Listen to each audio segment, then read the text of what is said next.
so ko poase ko ware obi ni na wo mienu wo poase eno ayi honam susuro wa wo baako so enti ni kunu wo poase no so oni ni ntema tete wo magyae mo wo no ni gyae na wo ho isi wono no kire ma kire wo dia dance oboa me see osofo agema prempe me se oboa bibi wo ho still wo hwe ya wo betia ni se wate asoi wa be yodi fu okase e wo tenga na na wade wo nim nipa wo enipa Yesu kan want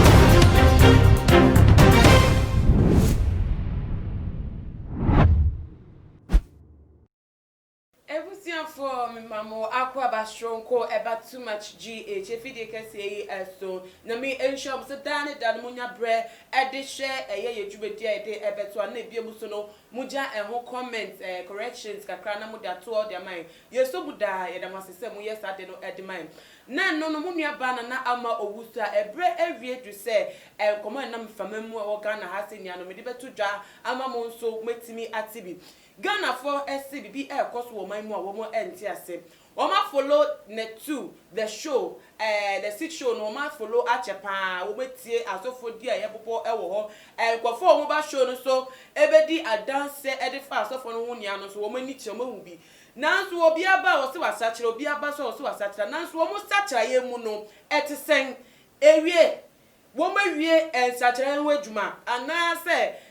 nseme sisi ewo womo ene wo masofo entem enti wo mo gina so ede abayi wo mo to anata de mpa na ekoso a amasa ensemsem no wo mo tirinya kudo ede ba bonten efa eye enkofa hodo no na ebusafo master dia lately aye mami bi eba wo bi a na ne din ede eye ama born great born again sorry ama born again ameka no ase meka born great afache me obi edin na be frama no na ebiem so no abrante bi so a ono so se we efe no apostle blay ono so eba wo bi a odin a odeto no so opo time na wo mo ne ya wo mo da ne edi wo ho nyama wo mo keka ntsensenkyere ne wo mo da ne di wo mankofo bi sase enti kofo yi wo mo ensakere no esipia na sa ensemwe ene nyama bi akeka wonti matonsa ede afre Apostle Ajuman Prempe awada asafanidin ede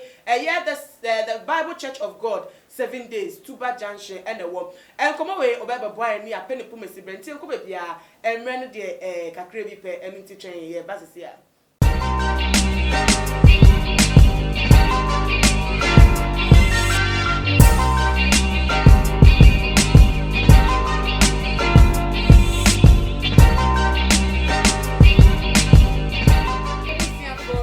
so emamo akwa babiem apostle apostle yes God's watchman yes the one and only apostle yes sir yes madam apostle biaboko oh Christ adumutie yankopon donti bibia ye no hodin yankopon donti apostle we are do nyame hira o ebibia ehia obia so ultimi pa ebecheche sema ye ntia sedi mai yo viewers obia akasa nyame hira o ntimi make up their two yo Amen yasom yenko nsem ni mu nim se wo follow the sea show pa yen hwe nkofo ma Japan Netu the sea show so and Mondays and Wednesdays mitie o hwe pa nkofo na wo mo ba so as guest no obi oba masachira ntinya ko pa ka chem se ansa na me nsachira ne be sipi no age boni a medi ye no me pe mu ka mo asofo na bi mu kwa mu ka kire se wo pe mu ka oboni a ho na boni fa che den eba nti wo mu so me pe mu ka na wo mu pe mu ka so nkeka nsem hu a o betase o asofo no e de o mafum biem na se wo bi asachira na ni nsachira ye mu no wo tretre nsa e de a kira foforo no e ne kwan so anu yo awuswe mama ni kan ense nyame nhira mo amen masum ani adwumayefo ni na o masum amen no bani a oda no amen orade mama osumtwi amen no mo dwuma no enye kese ensin sei amen ye fidi kese but I want it bigger amen oh Yesu Kristo di mu amen ahwefo nso nyame no mo nhira mo pa na bibia no mo mra too much GH ahoye nsam ho na osofo adwuma prempe ye kakra me nso minimu no ebisa ma metimi akyere mu nso watimati ase ma soro ma na me yere me manyina me senhira ma yo owusuwa asemu na ubisa no osofo de na nipa de wo sakra wa sakra wa unya me kyere no Romans chapter 10 verse 9 to 10 was say so do no pay mu ka say Yesu Kristo ni urade na de wakoma gidi say onyankopon anya na aflawufu mu a obeje wonkwa okay na akoma ene de gidi kotren na no e de pay mu ka ko enkwa gidi na 2 Corinthians medisizu a was say so obi 2 Corinthians 5:17 was say obi ba Kristo mu a no aya abode afoforo na ne nioma dada na twem na bibia abaye foforo so ndi woso wa sakra ya kan dwen sakra ozo a adwen sakra enafo ena binu taking for granted sa adwen sakra ena apostle chair say ndafo ma say na tie yes me ba adwen sakra hwe awurade say nko kansem pa no enkyera bode nyina na de obagie die no nyame asem kam ena sakra nipa okay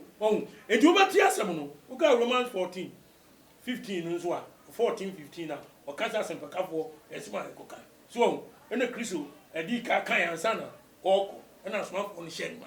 na unim woti asem no asem no koso no woti e wo hearing what regret what regret just one enuhu nya den sakra ti unu hu kra bibi fofo obi mesa yes okay unu hu a enu achi no ana baptism eba waji asemunity ansa no wasakra wadwene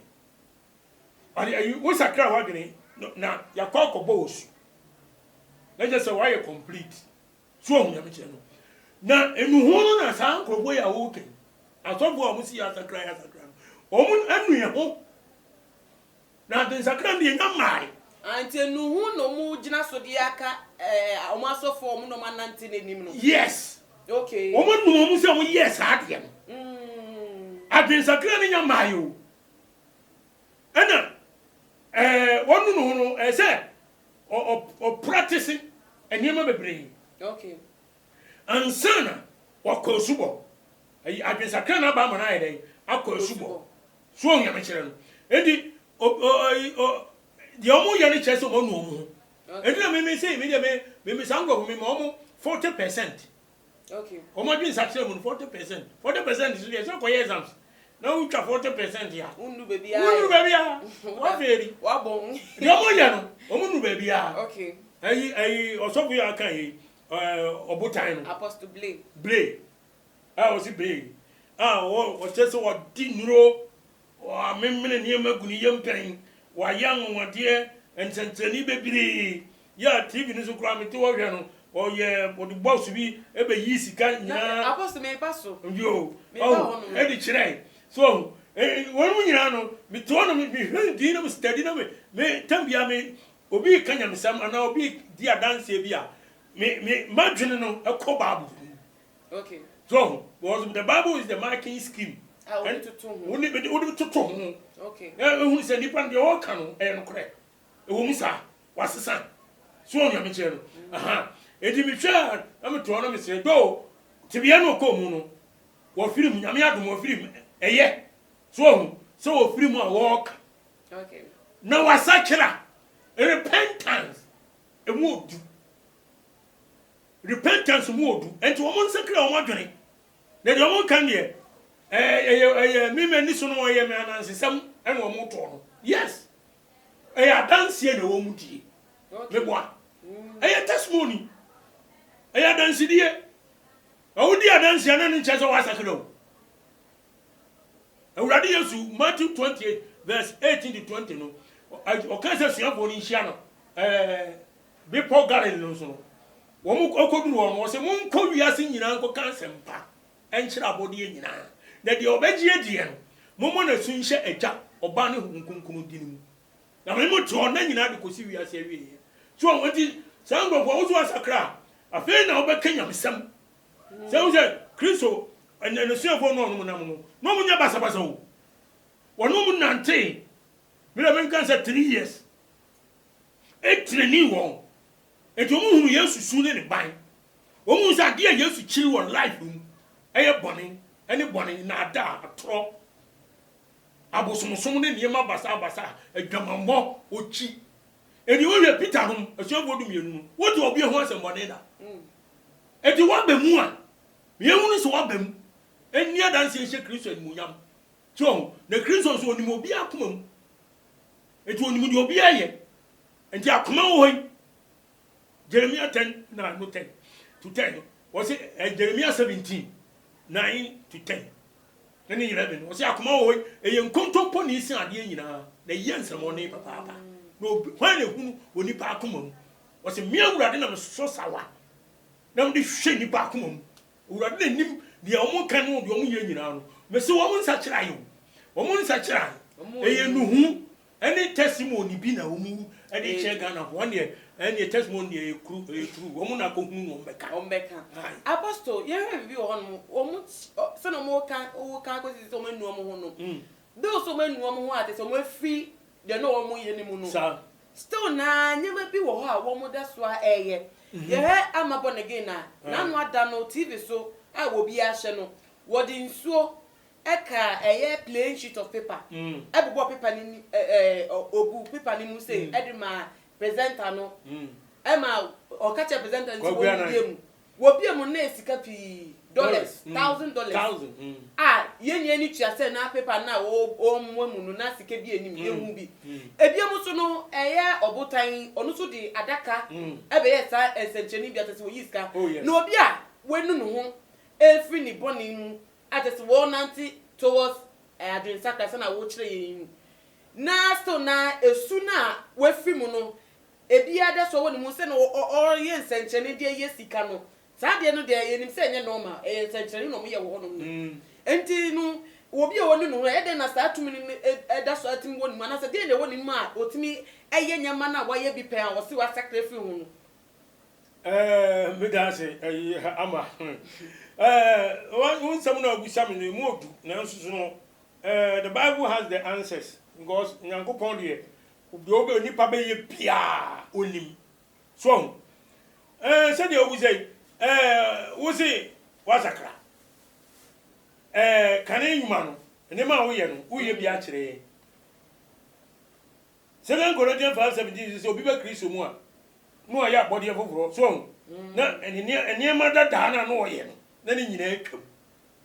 wo ya kire na obedi sofo na sa trick na udi chair nipa amansan o TV so no sa trick no betimi di bia bi awi nipa o so achachira mpade a kanya bone na say onipa akomum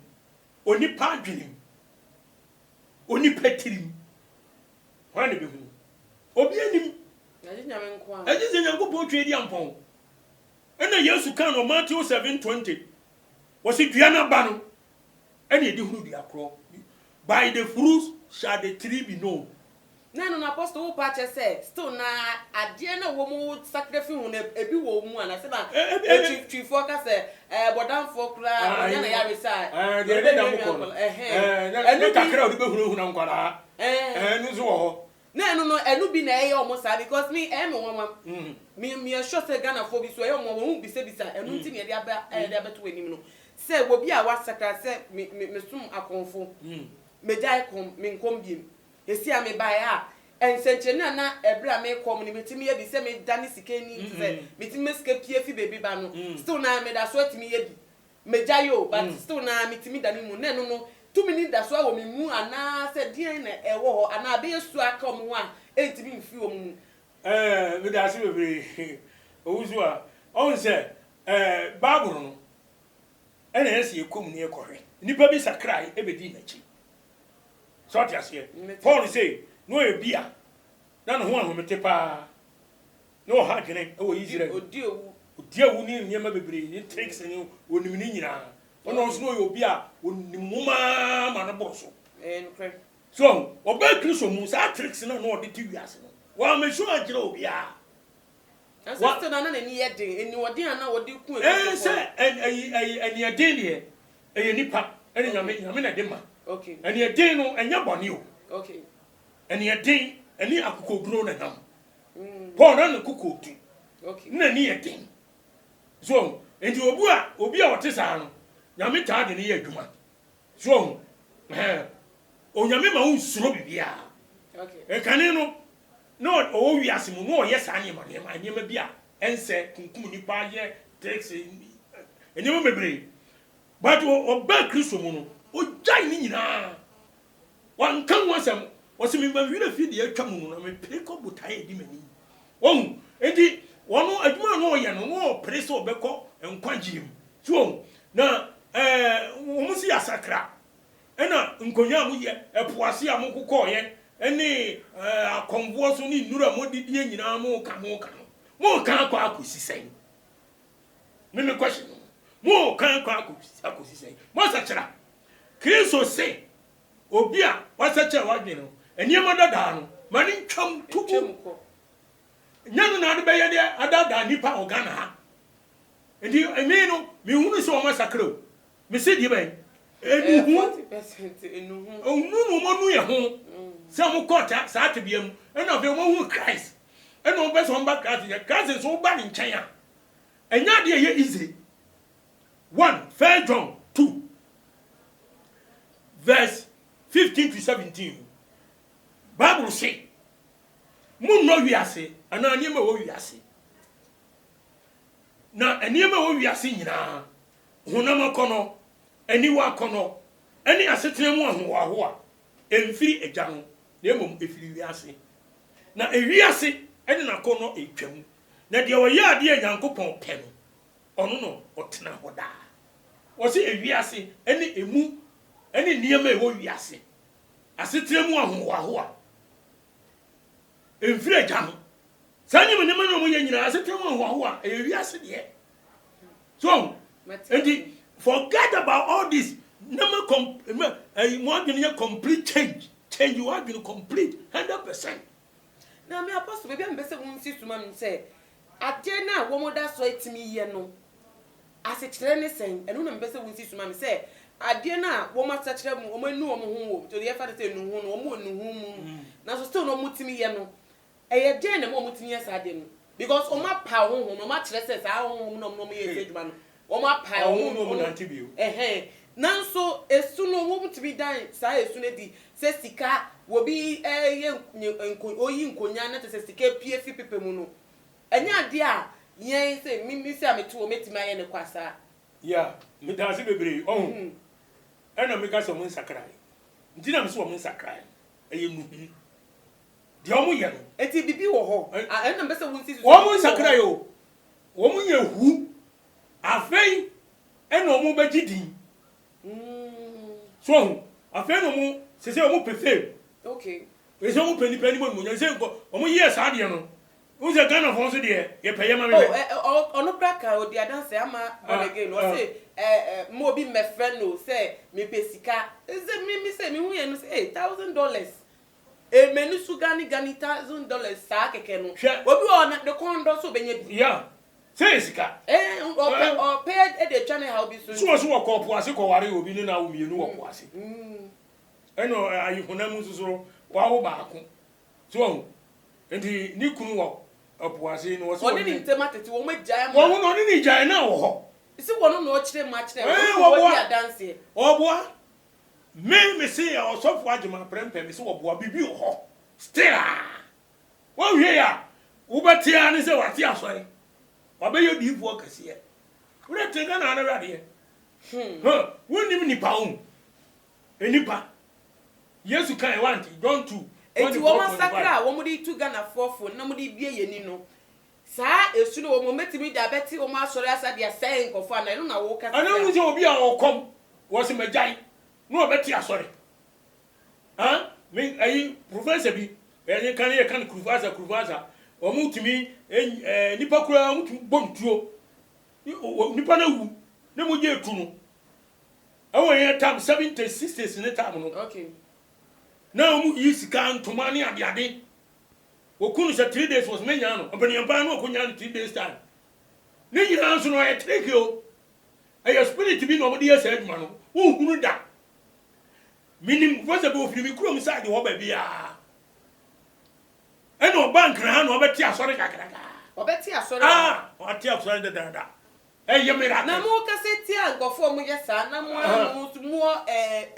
tesebuo ni da so bi se dachi mu ma be nya ba bi se no na no mo ka akosi sen hwe obonsam awurade e kan o Revelation 12:12 oto no firi soro ba hwe fo no ka kire asase fo se asase ye na yete so se mo a mo ti asase so mu nue no obonsam sane aba mo nchen no afa abufuo kese efiri se ne braka etia okay Satan se ohun se ne tam ne short edinani abenti akonwo enu mo konsu ase epuase ne ade ne nyina no odo mo ba kristo abeda da ni pastor because they say odi enipa ba kristo mu a ho no nya dom esine kane no bonsam is so wise we clever na ni ate wonimade nyina ene say kristo mu no ho no be nya dom asine say enipa kwa aboso so esine say obi ekopoase ene say so obati asori no kani nyuma no ye no a na o se wasache na adwene na de o kristo mu aso dem no kan we o preach no kan wonyiri ni wo be gina di na so still how enyuma na eno hyase eno o ye esumade no but why ni say sabe kutre bi black e wase white eno white kitwa bi tua no so sanu bo sam say wo ye na dwuma no ndina urade se a kristo atorowo ene adiwo atorowo bebre beba abeda nipa bebre omunam nyanten enguma mbeba mo nchen no wakoma mu de oyem pataku adufuru pefo so Matthew 7 no ne ayi 24 bibi ha me biem ha yetiefo ne yahwefo niazo yeah ama born again okay woba ye na ye prophet Nigel hunsem eno wode ba a obecheche mu se onumpo bribi na o Gambia na prophet Nigel be sine so wo Gambia ho na wonu so ne nsa adele ko abosumfie edene ko dom ye okotuko ai no nam so mani nya tumi a wodi tese wodi di onu ama born again ne bone a enu amonso nten onne ye prophet Nigel wa asem sisi a wo cheche nsemu na wo ama born again waso bi nsa ade na akɔhye bebi a ohonye we chinchin di afoforo so akɔhye ho bio na wo wahun se bebi a wedu no enye na wasakra wo mo a wodu omokɔ ho no na eye se wo ba betene fidie kese so akyekire mu ene bebi a odo mo faaye ene nwum mo ye ana se wo sakra na wo sakra no ese ka wo nkohu omo wo kokɔ mu bebi am de faaye na enyo enu tibi mkra me hu se ha mo na ye nti besi ne mfa ha bebi am de ko enye wo hu omo saa nsa na odo mo ba bonte enu atasa besi bi bisa kakra si obi di obi ewra bebi na afi do no we wra ho epie no hu se ho nye na we gya omo mo wo ho no ahye ho no ba bonte ka se we ko ho we ho no so nga ko no de ne enka nkyere no ozu a nyame shira pa oze ama born again or the born again akama no wasakra eno so wasakra ayi naje gezi die a okay sen naje gezi no na tu no kwan ko Gambia ho ena obi di no ho dance e kire wo ama born again ena o de so ne sa e de ne ko nuru so ema wo ko bene ye ena oye bibia so ene manzo wo Gambia no we fan sana wo ba Ghana ena wo so di nipa bi ekọ ba bi enye ne se what me asakra dia me masama minti ama born again as ne se na je genzina se ne nsema ye deja wa wi ma wi adoso wo mo doso na wa bo nipa po aye niema nsese oye nyina no wona wode no ekọ esum wona okoji nuro ede ma no ama unya asa adwini nyansa bi a wode yesa adwuma ana usini usika bi akodi no akodi no ade ntina awatu asakra wadwene no wo nkwa ne nchen Don't forget sika no number 1 sika sam de pattern nchen na unko pancho say na je dem ai gezi nyamye ni nukurani oba Gambia no ba bia me de koye yem de wura ye enya ama mia se ma dwene bumfo awurade akasa akire me saa de na enye etimi sraw unsu jai na masacha ma dwen sami do koye awurade mfa mbo ne nkyere enti ba bia ye koye no enye enti unsu sesa ni yase na tie do bakan na so wantia why onyame so adwuma wi wo ti ase mate ase na wo no akose nipa ama bonsam afa no mu ono ne kan yo ono ne kan bitie ono ana nu masam eno wasa na koduru se na afedie se na wo se no abotuma no ko aye kese akoni mu aboro so ena obetre radio so bidie kese so ti se na tu ena wo kan se mebre di guru se ni sei wa so chese ono ade ko sa e ma wo fa wo mu ho nyina wo kan so you are just disgracing him to public shame ana hu na me chere no me hu dia wo chere enti enye so ye sa enti se obi nsusu akọ baabi a enya sangofo no nyina on ko po ho chawo o ka bibi chere o no nya se o expose wo to the public no because ye nya ni sa obi a oso sakra wa no sakra wo de obi akọ ayi bonsam kuro wo de obi akọ bonsam kuro no eja no ho na wo ba ya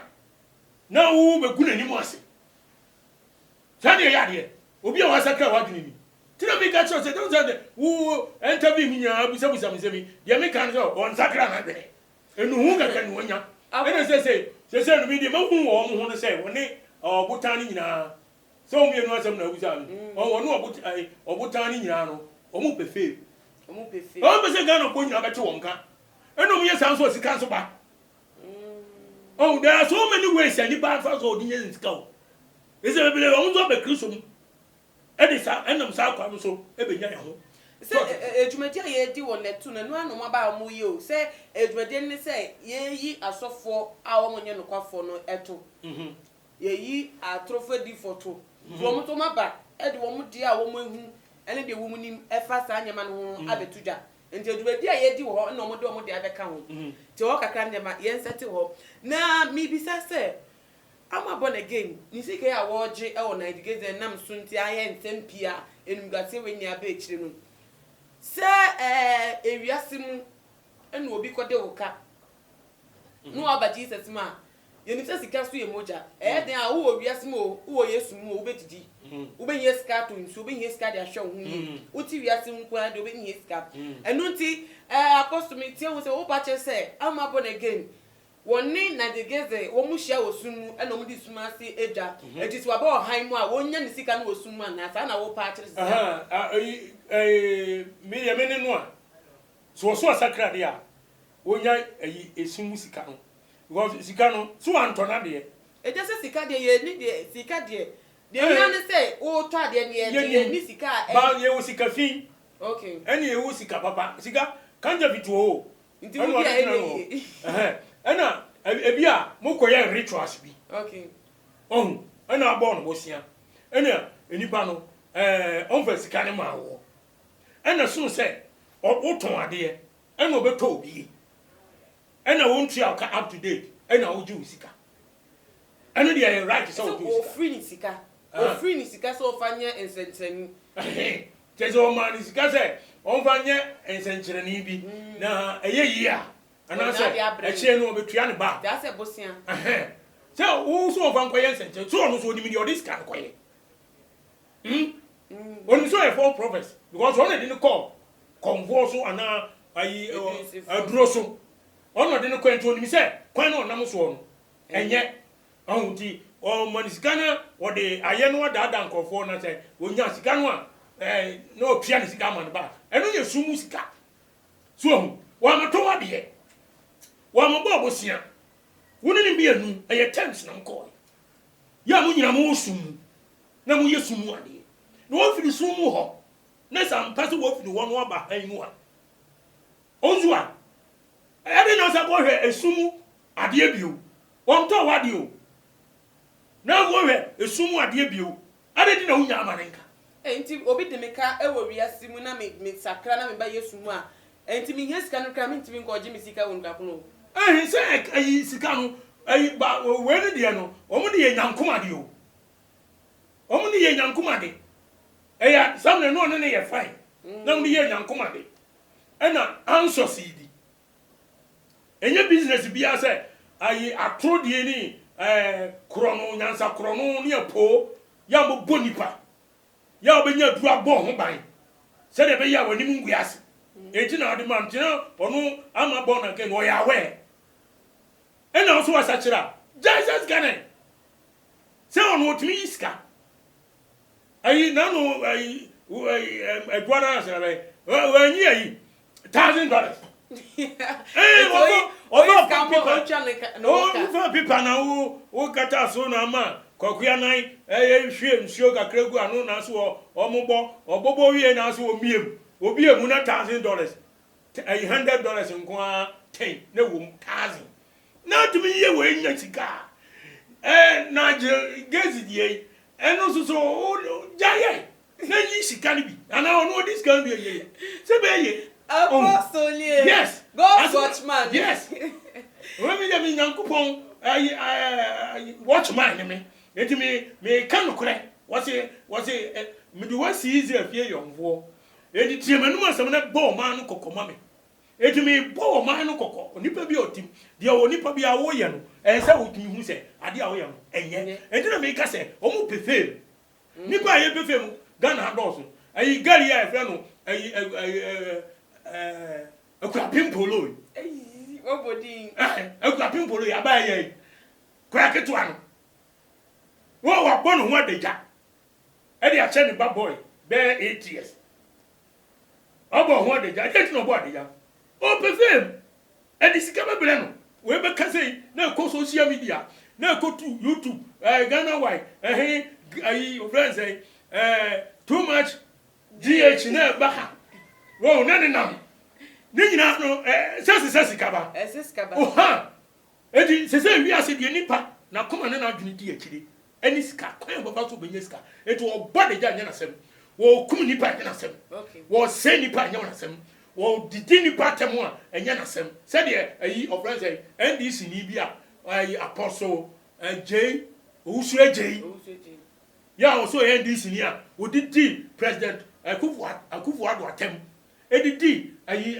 Canada jet Japan mu nyina atem ejo se wo mu nyina jimi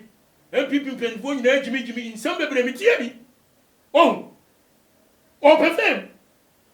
ne sika so ka wo yes an ka fire bom se gwa ka ndisi fo pege sika bum na ka de aman e no mfo fi no e na nim agu ase ni papa wo ka se mo go bi anim ase a ana wo ho egu no ho anim ase a e sika 70 no ede oh yeah Apostle yedi enkomo no esi no efoto ben e na ado be ma ama born again ni ebiem so opotan asese ade wo ma hyase se wo mo kan nsem atese wa wo pa tese wo mo sakra enu eti no sa no ma fa nkodu ewe ya wo mo ntime enu mo ho nsa nkodu tese wo mo sacha o madwen a die na ebetimi ato wo mo